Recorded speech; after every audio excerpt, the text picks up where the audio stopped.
आज आंदोलनाचा चौथा दिवस आहे.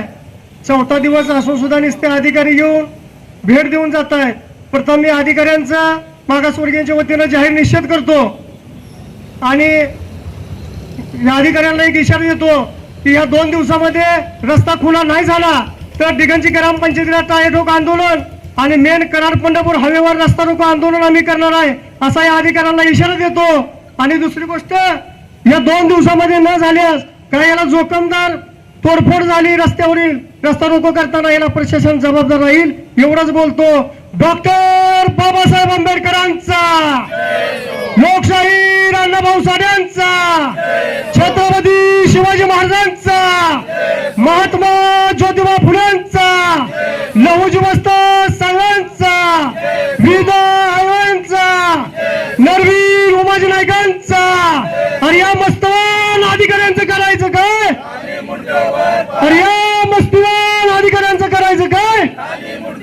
अरे आमच्या मागण्या मान्य करा,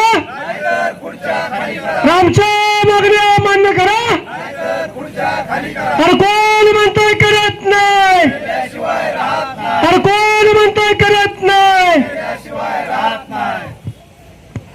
सहन करत आलेले डॉक्टर बाबासाहेब आंबेडकरांनी अन्याय सहन केलाय. साहित्यरत्न लोकशाहीर अण्णाभाऊ साठेंनी अन्याय सहन केलेला आहे. प्रत्येक महापुरुषांनी अन्याय सहन केलेला आहे. आणि तीच परिस्थिती आज या महाराष्ट्रामध्ये चालू आहे. मागासवर्गीयांना प्रत्येक कामासाठी आंदोलन करावं लागतंय, प्रत्येक कार्यासाठी काही नाही काय करावं लागतंय. हे कुठेतरी थांबलं पाहिजे. आणि या प्रशासनाचं करायचं काय? अशी म्हणण्याची वेळ आज येते ही महाराष्ट्रामध्ये चालू आहे.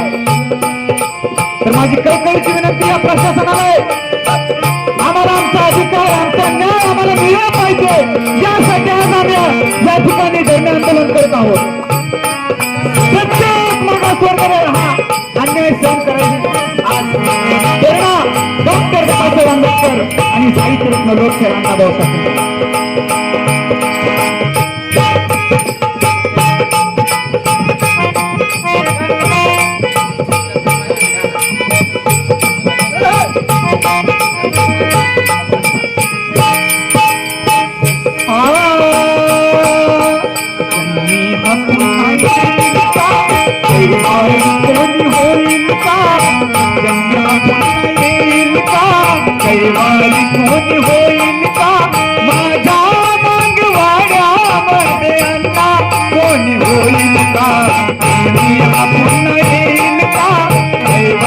कोणी होईल